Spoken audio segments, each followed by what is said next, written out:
Financial Argument channel and subscribe to it. In order to support us, please do not forget to like our videos and comment on it with your own views.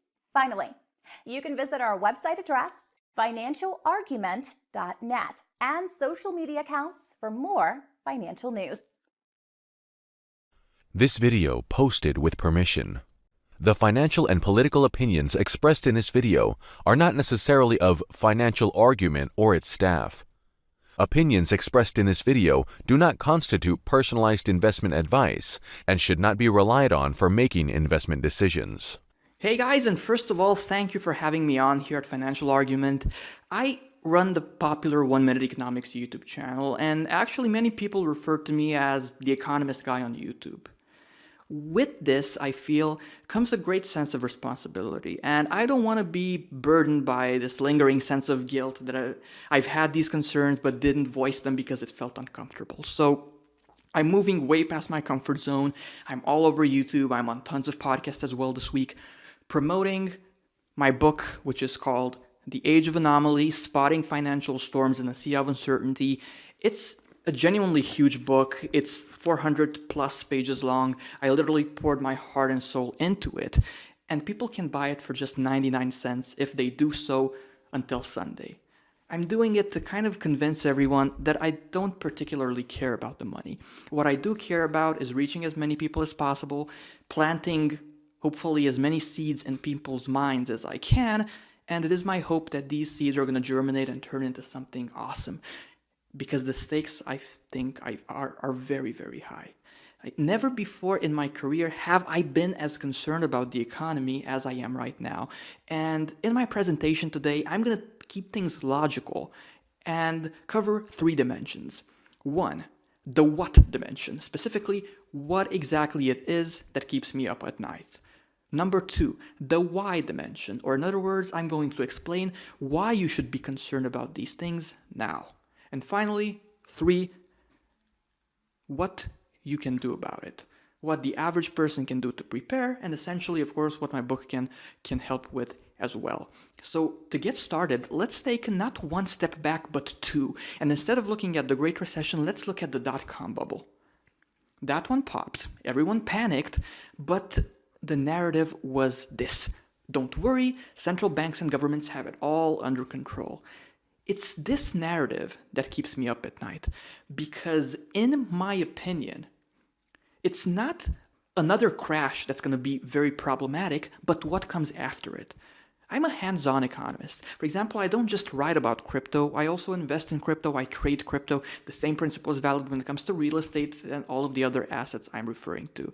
So by being someone who puts a decent balance between book smarts and street smarts on the table, I'm not exactly easily spooked by something like, I don't know, a 60% stock market crash. No, I'm afraid about what's going to happen after that crash. And going back to the dot-com bubble, again, it popped, everyone panicked, but the central bank came to the rescue, with interest rates being lowered from 6.5% all the way to 1%, which was huge for that time. It may not seem like much now, but it was huge back then. The day was, quote-unquote, saved, but this came at a cost, because this easy access to cheap money facilitated an even bigger bubble, the real estate one. Now, fortunately, until that one popped, at least interest rates got a chance in the US to climb from 1% all the way to 5.25%. Not back to 6.5, but still decent. So essentially, central banks did have a cushion at their disposal. But still, much like an addict, once the economy got hooked on this stimulus-type environment, it demanded an ever-increasing dose. So in the United States, not only did interest rates have to be taken all the way to 0, and by the way, in the European Union and Japan, they even went negative. Now, money had to be pumped directly into the system to the tune of $85 billion per month. Now, guys, from 1913, when the third central bank of the US, the Federal Reserve, appeared, up until the Great Recession, so in almost 100 years, the monetary base had reached $850 billion. Now let's take those 85 billion per month, multiply them by 12, and we'll realize that in just 1 year, more money had been injected into the system than had existed after almost 100 years of central banking in the United States. And this leads me to believe that sooner rather than later, we're going to be in for a major narrative change. Or in other words, yes, we're going to have a crash. People are going to panic. Central banks and governments are going to try to stimulate the economy with more of the same, interest rate reductions and the injection of money into the system. But the market will say no. And this brings us to the second dimension of my presentation, the why. Specifically, why should you care about these things now?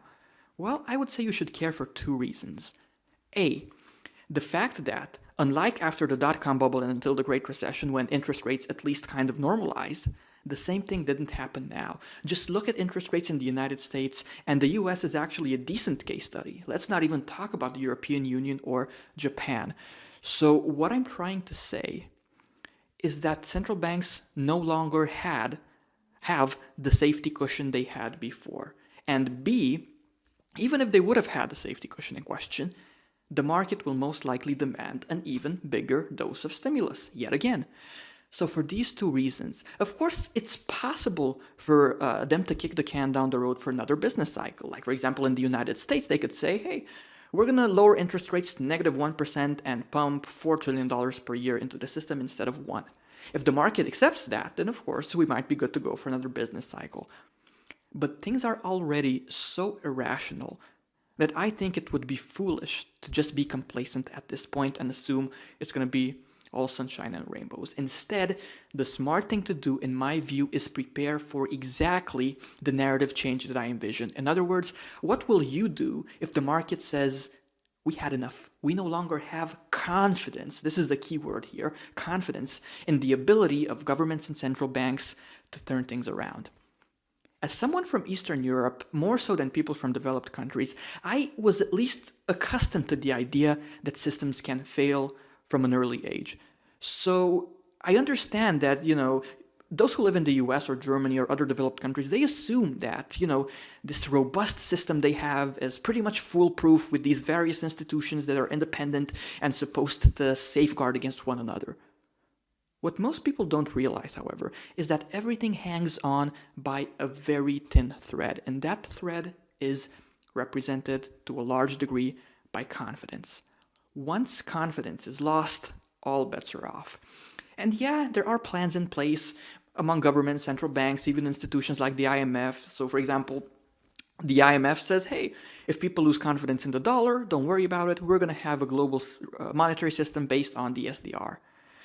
But it's so arrogant to assume that in a climate that revolves around massive confidence loss, these plans are just going to work flawlessly. It's just so arrogant to believe that I really hope people aren't going to do it.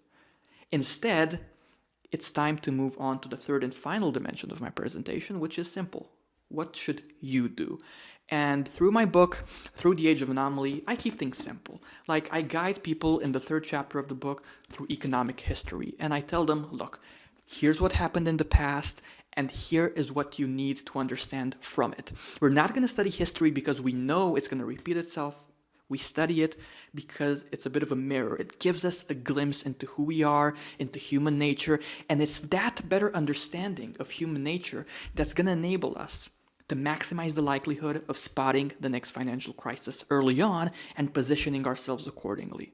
However, the second thing I want to stress in my book is that even someone like myself, who thinks about these things all day due to the nature of his occupation, might be caught off guard by what is coming. And therefore, it makes just as much sense to work on becoming more resilient in general. Essentially, it's knowledge that's going to give you clarity, and I take people from asset class to asset class one at a time, and I make it clear what it's all about, whether or not someone in your situation should invest in it, and in the end, it's not my goal to get you hooked on one strategy or another that I spoon feed you.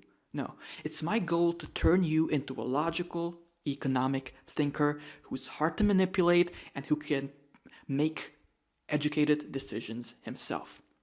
That's what I believe the Age of Anomaly is going to enable you to do. These things aren't rocket science, and it's all a matter ultimately of having this balance between historic context, common sense, which gives you the ability to interpret what happened in the past, a solid grasp of reality when it comes to the asset classes that are at your disposal now, And essentially, it's that entire puzzle that's going to put you genuinely light years away compared to the average individual who just doesn't care. The bottom line, guys, is this. You're fortunate enough to be watching this right now when nobody around you is panicking. If you only start panicking when everyone else starts being afraid, then you can have the smartest economist in the world by your side and it's not going to do you much good. Therefore, if you choose to buy the Age of Anomaly, do it this week. It's as close to free as they'll let me price it. Buy it for just 99 cents. Do the best you can to internalize the principles I teach you in the book, and I genuinely hope you're going to put it to good use. But if not, if you don't want to buy it, that's fine. The same way, I would be happy to have you as subscribers on 1 Minute Economics. But if you choose not to, no problem at all. My only request is that you don't close this browser tab and just go binge watch something on Netflix. The only request I have of you is that after watching this video, you ask yourself, okay, what am I going to do with the information I've now gained? Am I going to research things myself? Perfect, no problem at all. As long as you take some kind of action after watching this video, I will consider it a major, major victory. And with that said, I would like to thank you again for having me on. I want to wish you all the best and, be careful out there, guys. Take care.